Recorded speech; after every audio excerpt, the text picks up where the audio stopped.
Hi everyone, welcome back to part 2 of the university exam series. As of today, I'm about one third of my way through, and we have completed two anatomy papers. And next, we have kind of about 1.5 days of break, which is then followed by physiology paper 1 and 2. So, what my plan is to complete as much topics, especially in central nervous system, because that is a chapter that I'm most afraid of.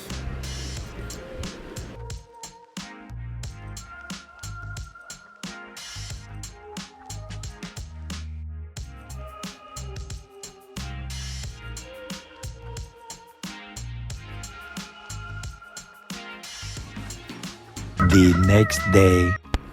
And the next day was Vinayagar Chaturthi, so I woke up and prayed to God, hoping for an easy paper for the next 2 days. The entire day was allocated for Physiology paper 1 prep, and the morning agenda was to complete hematology.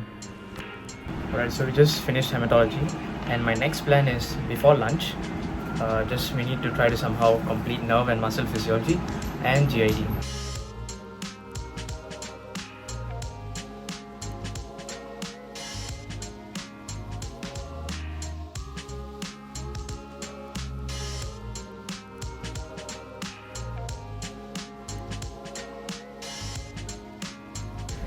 But in the middle, I had some urgent works to attend to immediately, and as a result, I only came back at 4 o'clock to rush through the rest of the topics that I had. So, after the sudden detour of plans, I didn't feel much because I already knew I was around 4 hours behind my schedule, and I was actually starting to panic all of a sudden. So, I had to decide my priority order. First exam, then only this filming and content creation and stuff. So, I just set aside my camera and I just focused on studying. And luckily, over the next 8 hours, I was able to rush through nerve and muscle physiology, GIT, renal, endocrine, and reproduction. Another paper down. Physiology paper 1 is over. And thankfully, it was an easy paper. And now we must be prepared for anything for physiology paper 2 because it might be more difficult. So, yeah, we must be prepared for everything. And before that, let's do a quick changeover. Alright, so the game plan for Physiology paper 2 is that I haven't really studied that much of special senses. So for the next 2 hours, I'm going to be trying to tackle special senses. Then I'm going to be getting about 3 hours for respiratory system and cardiovascular system.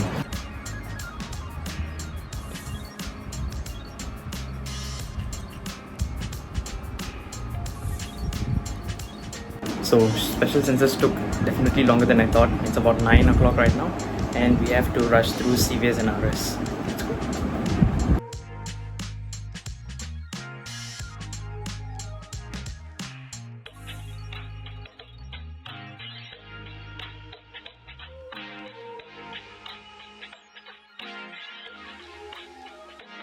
So then, around all the way from 12 o'clock to about 3:30, I was still studying central nervous system, and I still had a lot more to complete. So I pushed on further to all the way until 4:45 to 5.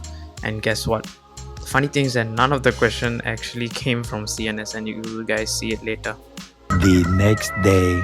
Alright, so we're back from Physiology paper 2, and I would say it is one of the most unluckiest papers that I've ever wrote. Because yesterday night, I didn't sleep for that long. I prepared all the way from around 12:30 to morning 5, just by drinking I think 1 cup of coffee and stuff. I prepared so much for CNS and special senses, and mind you, in special senses I just left out one question thinking it's not going to be that important, and that is a question that came out for special senses, that is aqueous humor.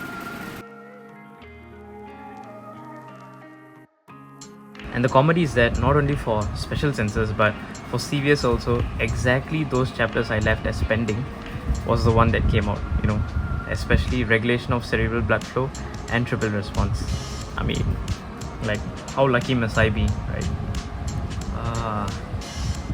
So that 5 hours that I spent all night long without sleeping kind of went to waste, because the only question that I didn't study came out, and it was a whole lot of drama. And that is the thing that still hurts me, because I'm still suffering from the headache of not sleeping the entire day.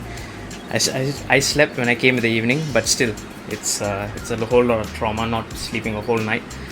And we still have biochemistry exam to conquer, so let's just keep everything aside and We have 2.5 days for preparation, and right now the half day is almost done for me.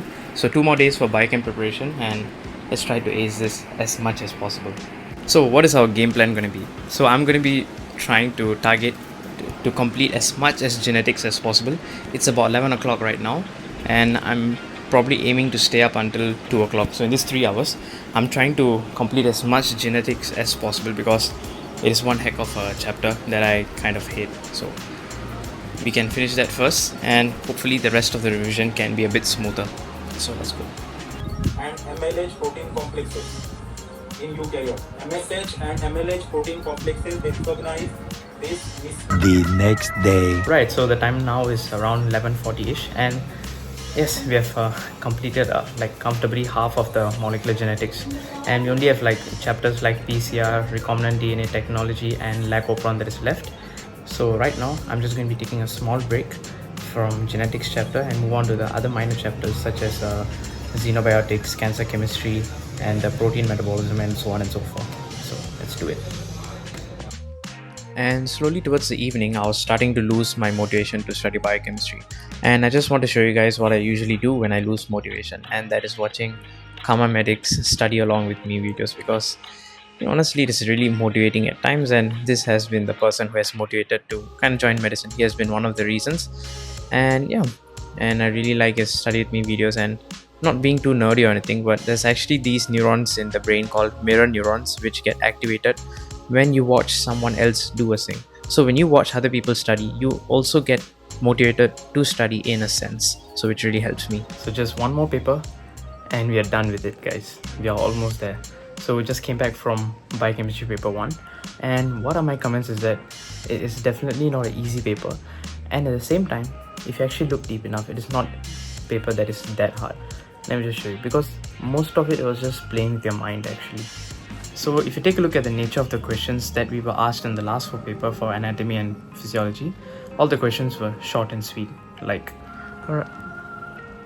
But if you compare this to biochemistry, where a whole lot of paragraph is given, first of all, when you look at the paragraph itself, you'll be a bit shocked, right? Like this compared to this, definitely you'll be a bit hesitant to answer, or like your mentality of that question will change. And so first of all, by looking at the information that is given, we need to first of all identify what is the enzyme that is deficiency, and we have to explain why it is. So you can see it's like a 2-step process. So for example, in physiology it's directly given, it's megaloblastic anemia, so we have to write about it. But in biochemistry it's more of like, by looking at the conditions that are given, you have to identify its megaloblastic anemia, and then followed by what is the procedure behind it. Like, you get it, right? The same thing over here. If you look at this, all the information are given, and from that you need to tell it's one Gurkey, and we need to give the biochemical basis. So it's like you have to identify, and then you have to provide the reasoning behind it. So that was my take on biochemistry paper 1, and if you're done with paper 1, you can just quit thinking about it. Now it's on to paper 2. It can be as tragic as it can be, or it can be easy. It can be on both sides, so we have to give in our best. And yes, I gave in all my best, staying up until 4 a.m. And okay, so to wrap up this video, what are my thoughts about this university exam? Honestly, the theme of this year's university exam was literally expect the unexpected. Whatever questions you thought were important, all the questions you would have studied, all those 3-star, 2-star, 4-star questions even. Study the diagrams, definitions, so many flowcharts. Don't even bother about it. It just didn't come out. Those questions which you did not expect are the ones that actually came up. So that was honestly what this year's paper was, and this is the first time writing university exams, and on top of that, the first time sacrificing sleep like this. Like I've never gone without sleeping for the entire day, and this is the first time I ever did it. And yeah, it's a whole new experience, writing the exam, preparing for it. And so why many of you guys may be thinking, நீ first year தான், இப்போ தான் படிச்சுட்டே இருக்க, இதெல்லாம் ஏன்டா document பண்ணிட்டு அப்படின்னு சொல்லிட்டு, that you guys might be thinking that. And why I actually wanted to document this process is because, about I think 1 to 2 months before preparing for the university exams, I really had the thought, like how university exams are going to be, how are people preparing for it, so on and so forth. So what happened is, I went to YouTube, I tried to find videos, but there weren't really that much of the videos. So that is when I took a decision, like, why not just try to document. And I know, from the quality of the videos, some parts I didn't really show that much of studying, this is the first time trying to document studying like this, so definitely in the much coming like later videos I'll improve it. But yes, I just wanted to give it a try. And why I wanted to do this is next year who are writing the first year examination, they just want to see how preparation for a university exam is going to be like, or how the paper is. They can hopefully refer to this video in the future, and this might actually help them. And that was the main reason why I wanted to film this video for the past 10 days. So hopefully you guys enjoy this video, and thank you for sticking along if you guys have came this long, and just subscribe so that you can see more amazing content that is going to be coming in this channel. Thank you.